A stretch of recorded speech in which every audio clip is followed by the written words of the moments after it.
Hey everyone, I think we're going to get started.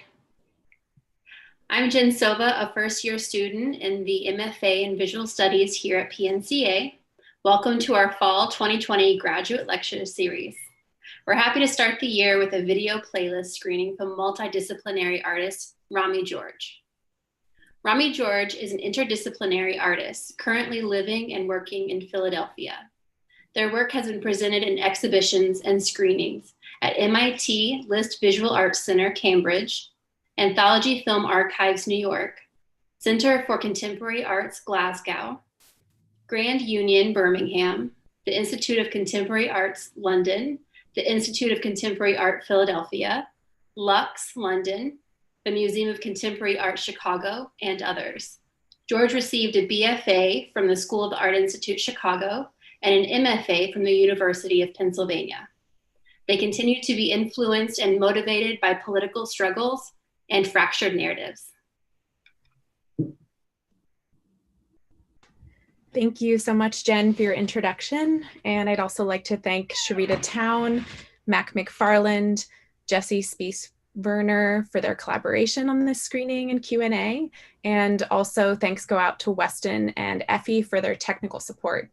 And of course, thanks are due to Rami George for their work and dedication to this exhibition. I'm Laurel McLaughlin, and before I hand it over to Rami momentarily, who will speak a bit about their video playlist, I wanted to briefly introduce the exhibition Networks of Belonging, in which their work is situated, and review logistics for tonight. So Networks of Belonging explores relational traces embedded within and structuring artistic networks. The installations, videos, and publication of Canaries Collective, Rami George, Tabitha Nicolai, and Mengda Zhang disclose systems of care, communality, labor relations, and familial ties bound by tensions and desires. The exhibition unfolds across a series of physical and virtual sites, creating a network all its own. The exhibition includes a group show at the Center for Contemporary Art and Culture, along with virtual programming, of which this is the first event. The group exhibition includes a new commission at CCAC by Rami entitled Untitled, the Ashram, which was developed through a virtual artist residency at PNCA, and which builds upon their recent work exhibited at the MIT List Center, Untitled with My Father, which is also on view in Networks. The overall exhibition also features a satellite solo presentation of Rami's work at the Paragon Arts Gallery entitled And One Day We'll Tell You So Many Stories. It's on view all day, every day in their window galleries through November 15th, so please check that out. And there you'll also see a new piece, a billboard entitled Untitled Mapping, which is shown alongside two video essays that are included in this playlist, Untitled Samaritan Foundation and Untitled Saturday, October 16th, 1993. You can make an appointment to see the exhibition at CCAC on Saturdays and Sundays from 12 to 4, beginning this coming Saturday. And remote viewing access to the works, accessible audio captions and labels, and the forthcoming curatorial essay will be available on the PNCA online galleries launching on October 23rd. And finally, Networks of Belonging will host more programs throughout the course of the exhibition. The next event is the virtual opening this Friday, October 16th, with a tour and performance by Mengda Zhang from her installation Dust Free Chat Room, followed by a conversation with Tabitha Nicolai and Emma Lugo on October 30th. So please join us for those upcoming events. I'm going to drop the CCAC webpage, the events page where you'll find the Zoom links, and the webpage for Paragon in the chat here. Here we go. And finally, just a few logistics here. I'm dropping the Vimeo link for the playlist in the chat. So after Rami speaks, please feel free to mute yourself and turn off your video while we view the playlist together through the Vimeo link.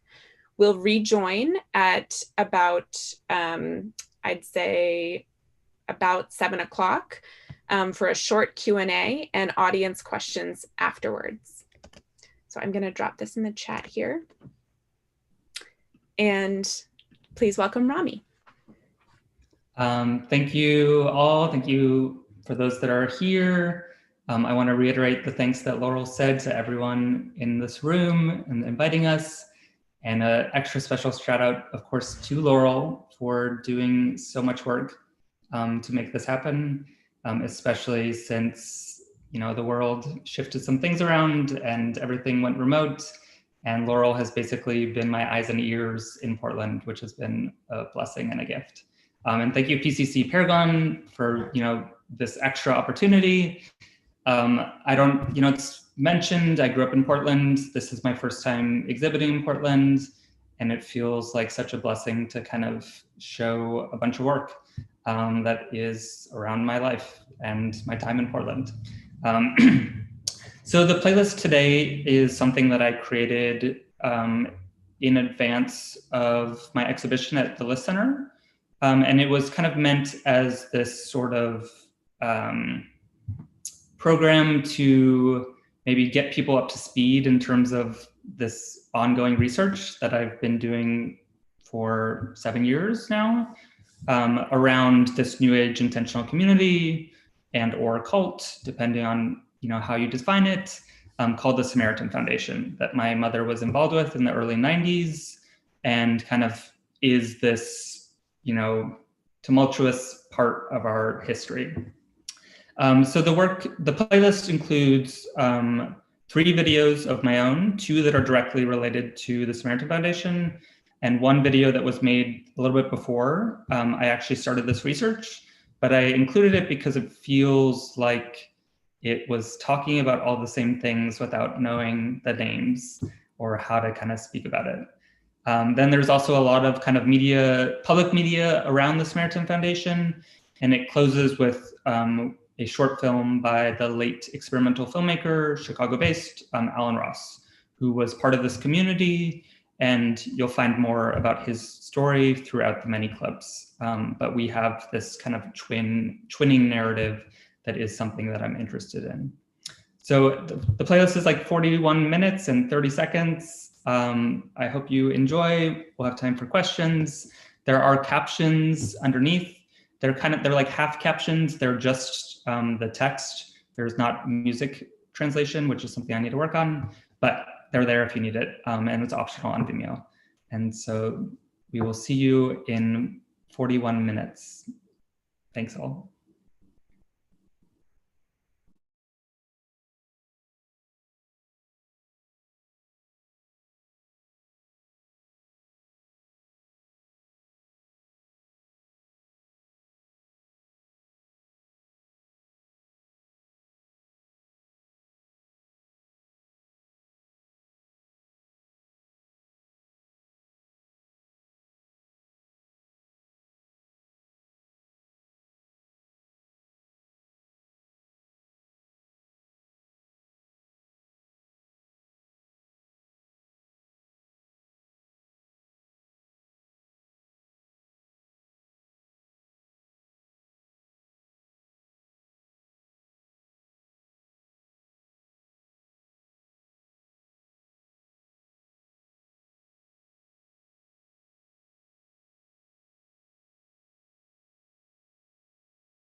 Are we ready to start?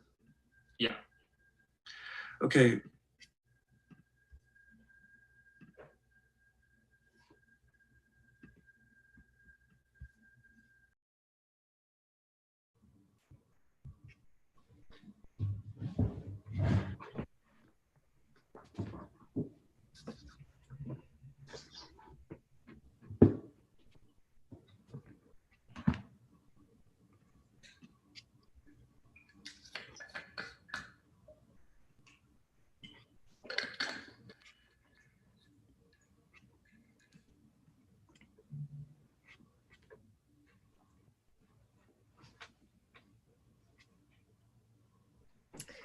Okay. As we all rejoin, Rami and I are going to have a short Q&A, and then as we speak, feel free to drop your questions, audience questions, in the chat, and we'll take them that way. So Rami will be able to answer them in a few minutes. So thank you so much for the screening, Rami. It's really amazing. Every time I watch it, I've said this before, there are so many new things to kind of think through. It's just really rich and dense work. It's really great. I'm curious if you can tell us first, how did this research emerge?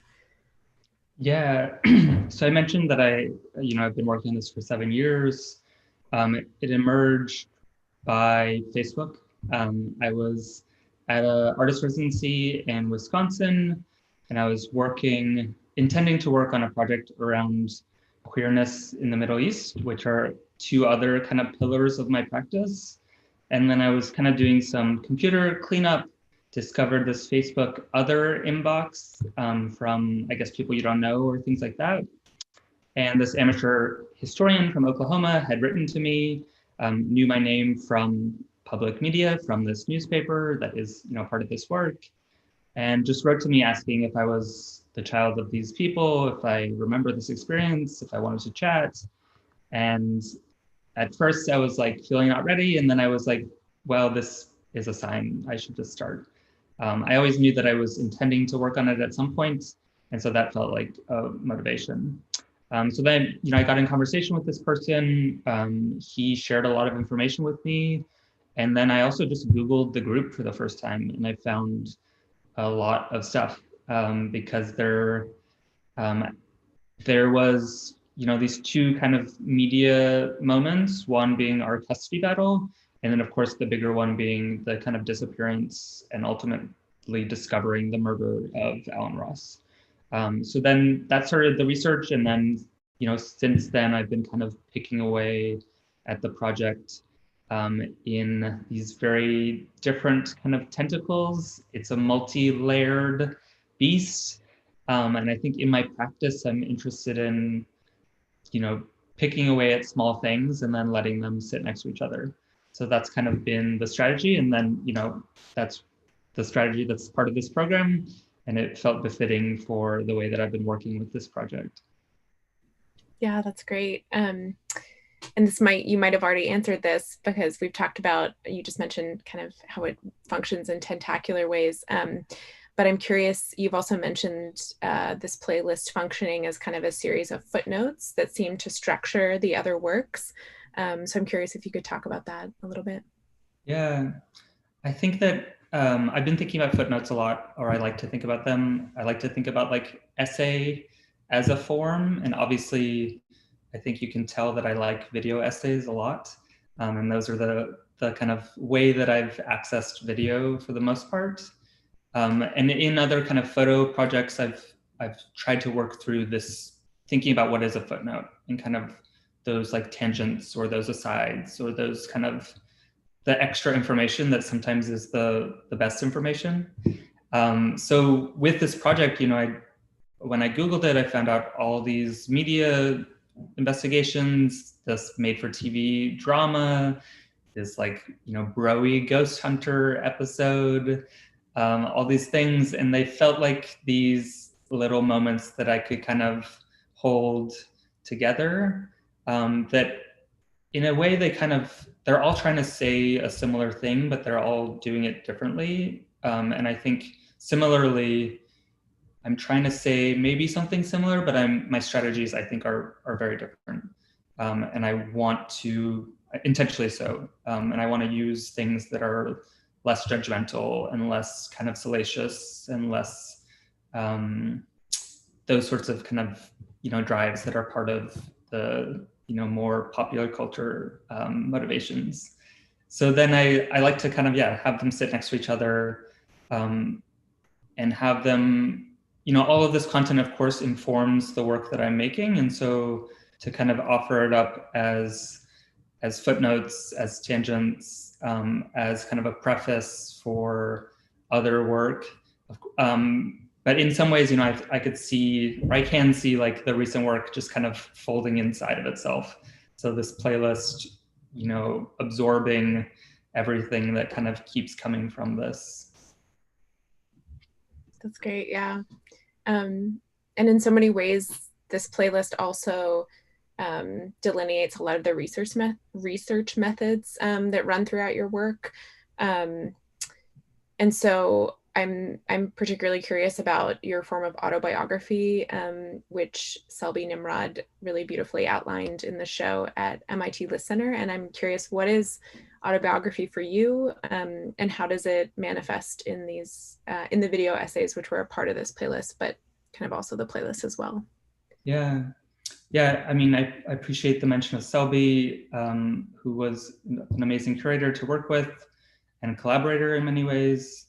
And I think something that happened is that she was one of the first people to actually name autobiography, even though I think if you look at my practice and my work, you can see that it was there for ever or for a long time, but I hadn't yet kind of named it or kind of owned up to it. And more recently, I've kind of been thinking through it and what are the kind of strengths and limitations.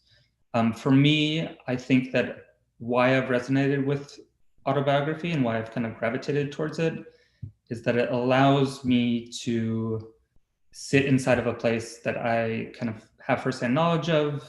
I like have an experience, I have, weight or kind of an intensity with it. And then I can use that to kind of then, start this circling out.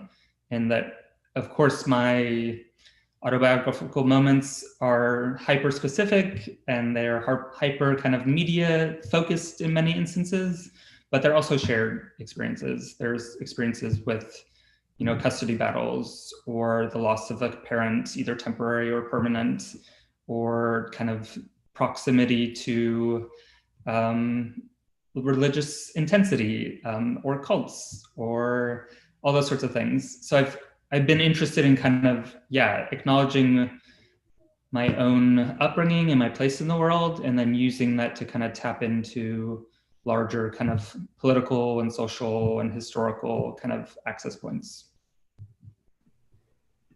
Yeah, and kind of continuing with this talk about research methods, I'm also curious about the forms that you use.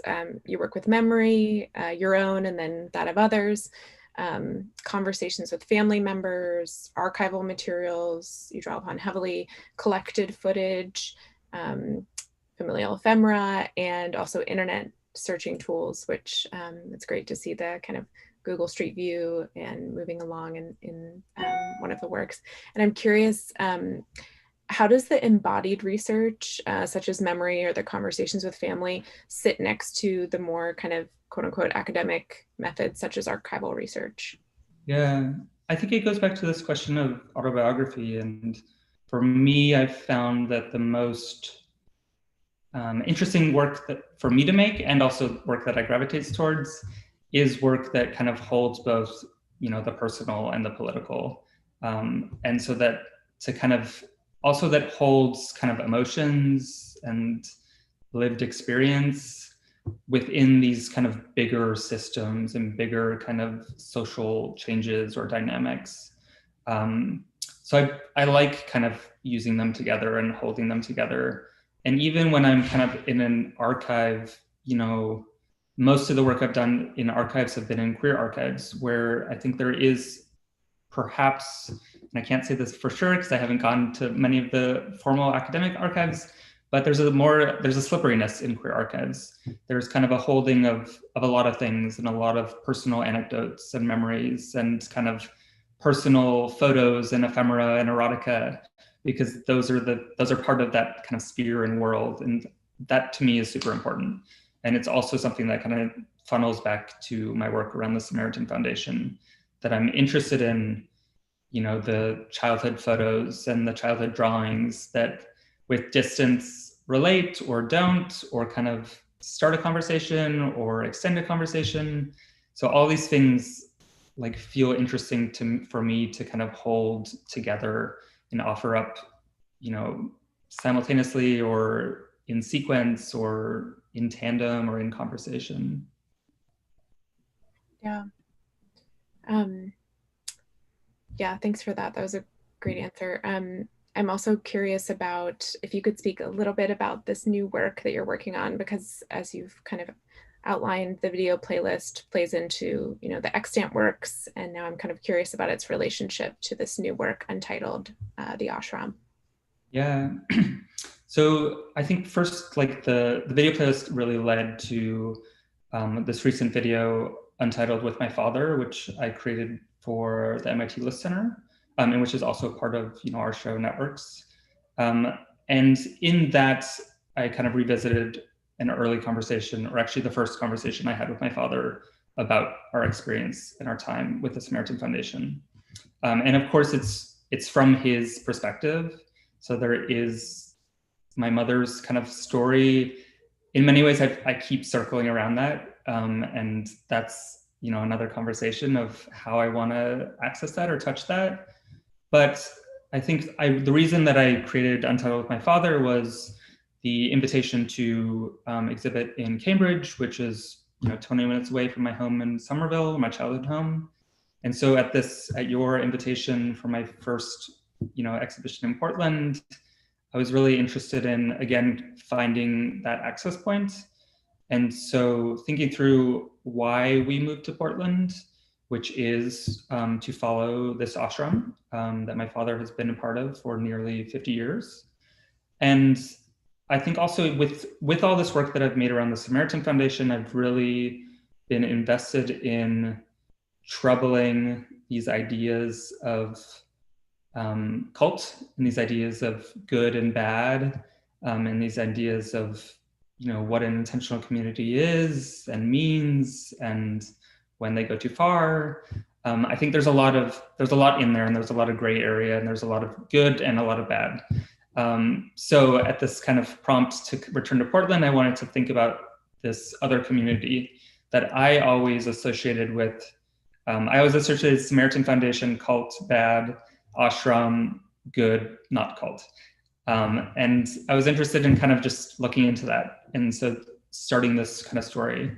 And so it feels like a tangent or another kind of thread, but it really kind of relates to all of this, which is around this search for community, search for spirituality, the lines and limits of what is a cult and what is not. And again, even, I looked up, or even at the end of Untitled with my father, my father talks about how people have viewed the ashram as a cult.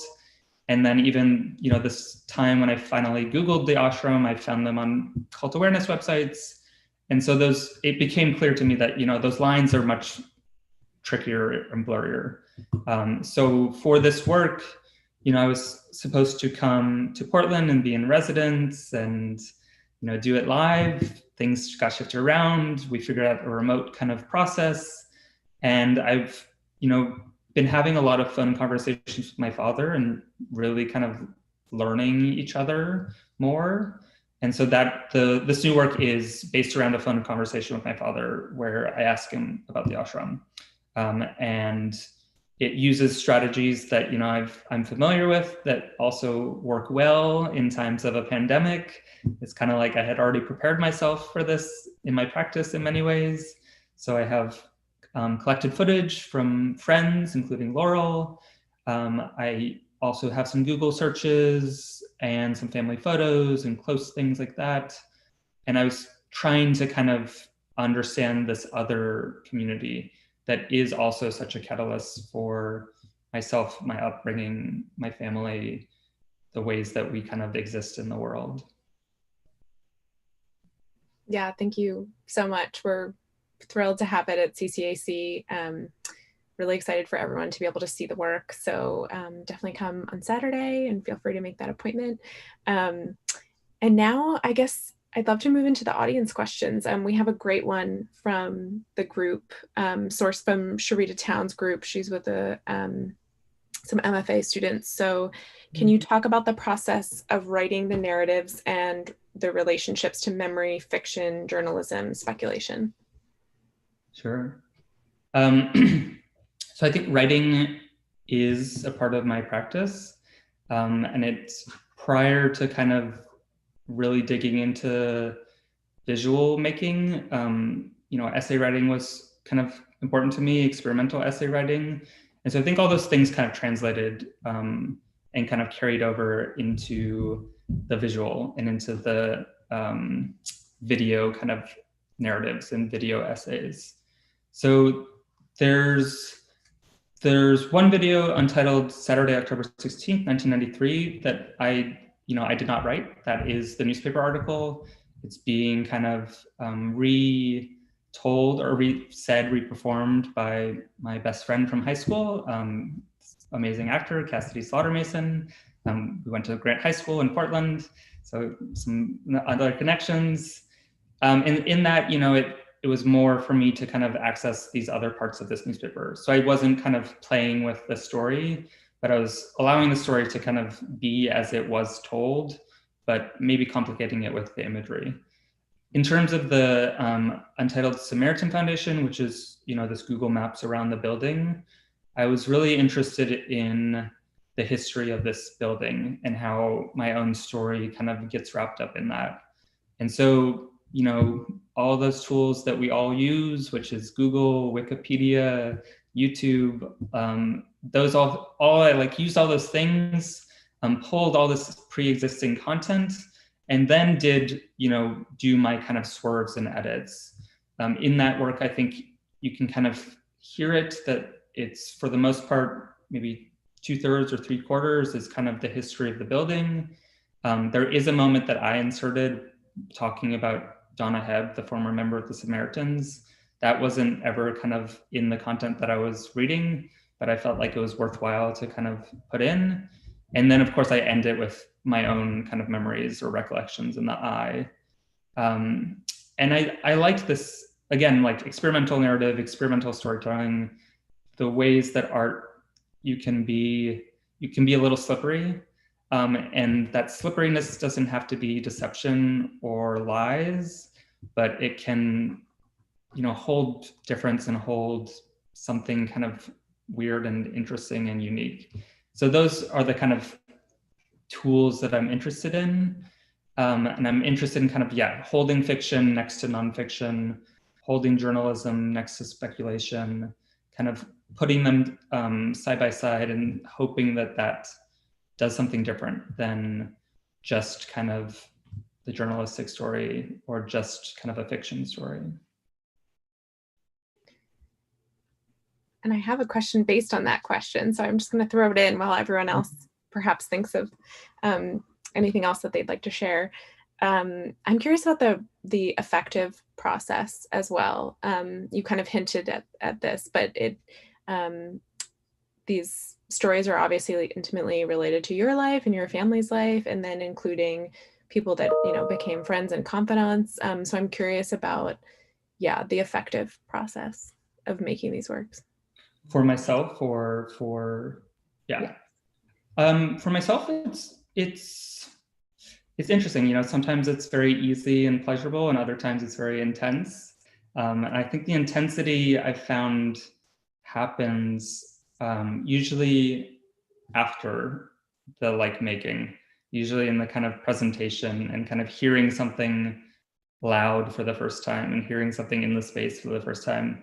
And then maybe I put a wall up as I'm working and ignore those kind of emotions and feelings. And then I hear it and then I'm like, whoa, yes, of course that is part of my experience. And these sort of wells of trauma and also joy and things are in there.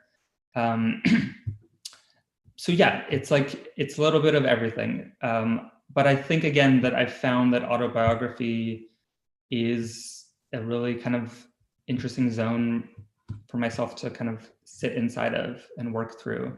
And I've been thinking a lot about, what it means to be honest. And of course, that is kind of a loaded term, and honesty and truth are things that I'm also interested in, holding in their complicatedness. But I do think, like, what is radical honesty? What does it mean to kind of share my story in all of its intensities, but also kind of joy and moments of beauty? And how might that kind of offer up something to other people, I hope. That was really beautiful, thanks. We have 2 more questions. I'm reading one from DB. Really happy to see you here, DB. We miss you in Portland. So hello, first wanted to thank you for making this work so accessible to us. I have a question about the intensity you are speaking of, how you navigate the boundaries, personal, ethical, around using your family experience as material in these investigations. How do you personally determine what info to mine, what to obscure, what to keep legible, where to let us, the viewer, in? It's a good question, and I think it's one that I've been having to navigate more recently, now that the work has been more widely shared. So in the past, I think I made these projects, I shared them with my small community or in an exhibition. My family members knew that I was, working around these zones, but they didn't know or really care exactly what I was approaching. But of course, once it kind of goes more public and live, there are other kind of ethics come into play. I've had a lot of, really kind of beautiful and like healing and also challenging conversations with my parents about this. And they're both actually really supportive of me making this work and kind of using this work both as, my practice, as a way to kind of share stories, and as a way to kind of connect communities, and as a way for like my own healing and as a way for our interpersonal healing. My sister is someone that is less interested in kind of digging into this history or these stories. And it is something recently that I've kind of had to navigate of respecting her kind of wish to not be so tied to it. At the same time, there's like my wish to kind of be radically honest and to just kind of, if the name is there, why not say the name? But of course, that's not my kind of place because it's not my name. So there's challenges. And I think there's also, I've talked about this a lot, about the ethics of making this work that is so wrapped around my mother's story, but not yet sharing her story. And part of that is because even my mother has expressed hesitation in wanting to kind of share that story. And other parts was just that, the circling around never kind of hasn't yet hit that kind of center, if that is the center. But I do keep thinking about these questions, and I don't have all the answers, but I'm interested in ethical work, and I'm interested in kind of continuing to push towards that. And I'm also interested in kind of, for the most part, being like totally open with my own narrative and experience, but of course, holding space for when other people are kind of wrapped into that may not have the same decision makings that I am making. Thank you. And it looks like one last question from Sergey. He's actually in the next room with me, so that's great. How did you decide how to structure the video playlist, and what were you hoping to accomplish with that structure? Yeah, I like that question a lot. I think there's something that I mentioned earlier about the playlist, that there's kind of the same point is being made over and over, or similar points or similar kind of facts or statements, but each kind of avenue is kind of doing it differently. So I really like that there's these moments of repetition, or repetition with difference. I started the video with this older work, Untitled Family Albums, which is what I mentioned in the beginning of the conversation, is the work that I made before I started this research.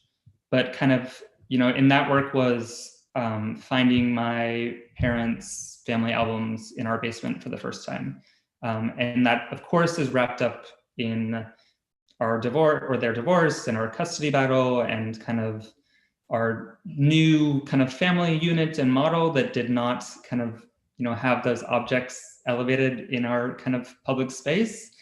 And then, that work also for me feels like this point where I was also starting to think about how, Lebanon, how the war in Lebanon, how all these things kind of have filtered down. So intergenerational trauma, and now more and more I understand that trauma is a way to talk about this trauma, is a way to talk about ongoing.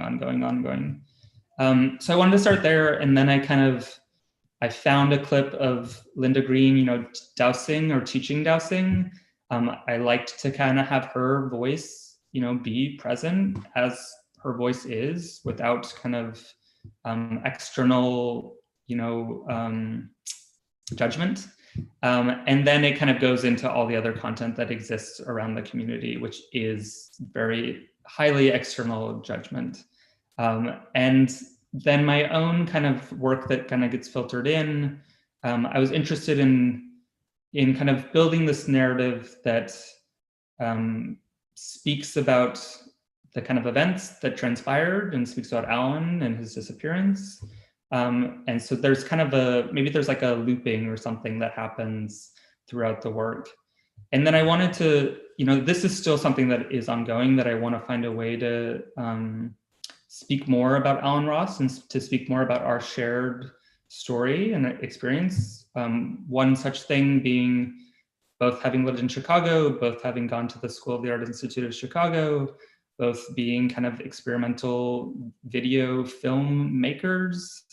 And I wanted to find a place to kind of include his work. And this became the first time that I felt like I could do that. And so I ended the program with one of his he's known for this trilogy called the Grandfather Trilogy. And this film at the end, which is this weird experimental blue, The Burial, it's about his grandfather's burial, became this kind of ending point. But it also, for me, another connection, I was like, oh, wow, we are both really invested in our family stories and kind of tapping into those and using them to talk about other kind of larger narratives or structures. But that is something that I also kind of want to keep working at, is how do I kind of tell Alan's story more and tell our shared kind of story more.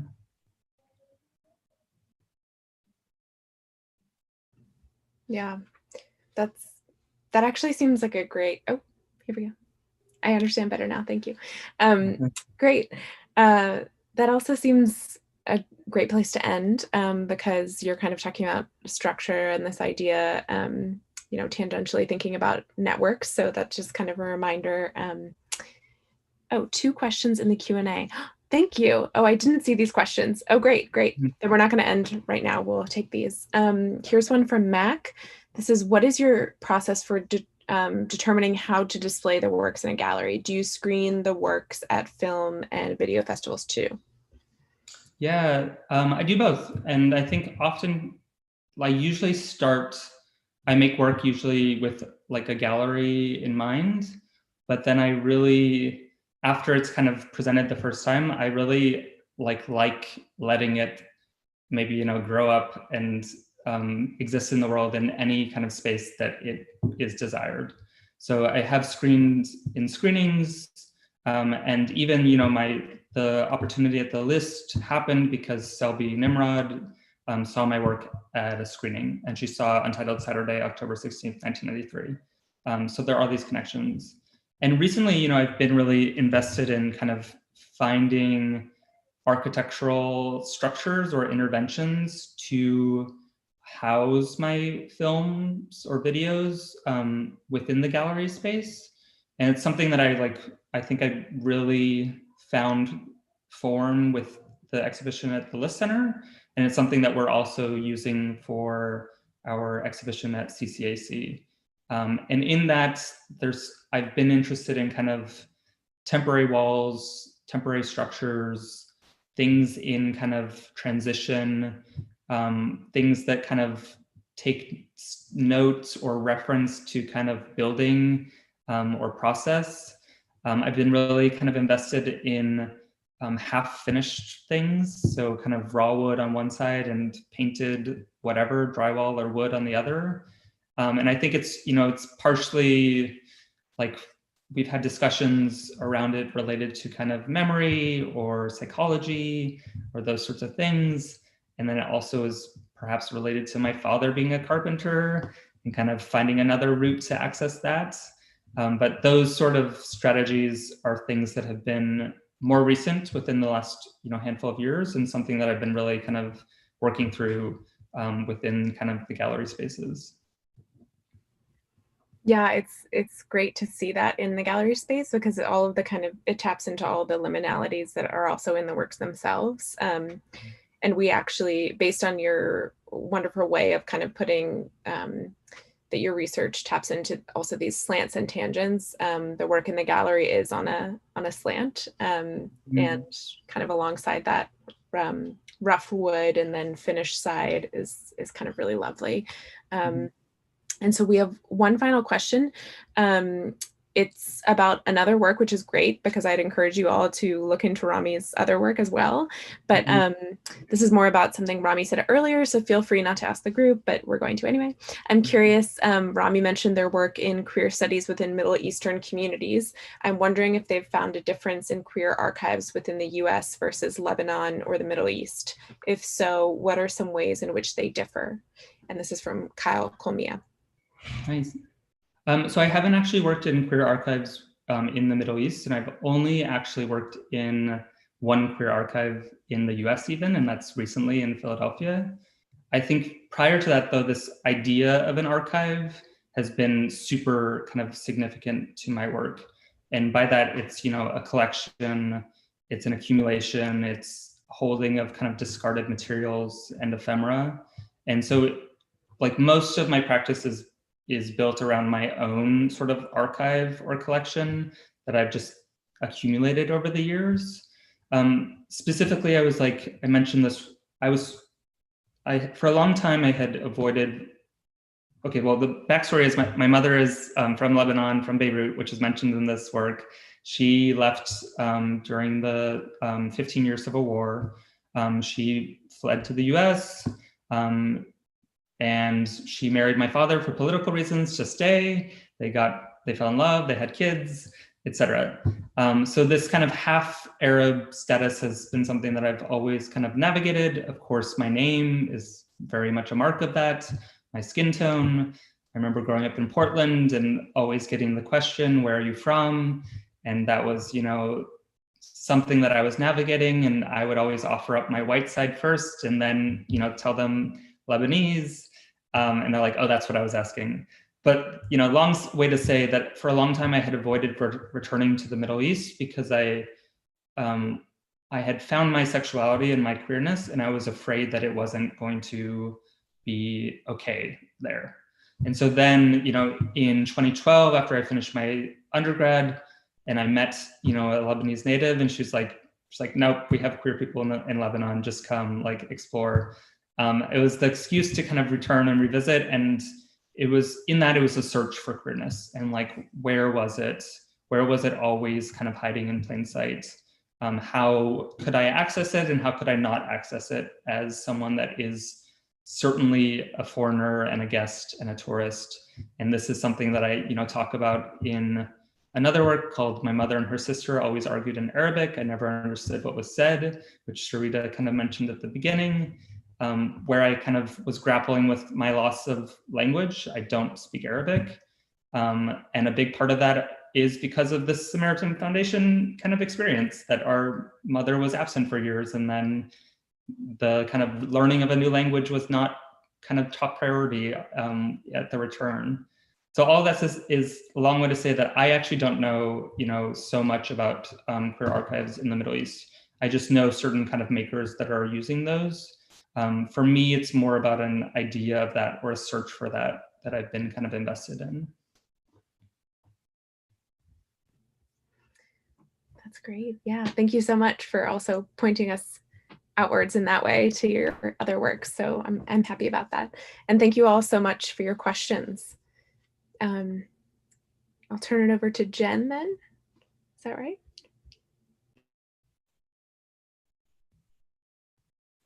I think you're muted. Thank you.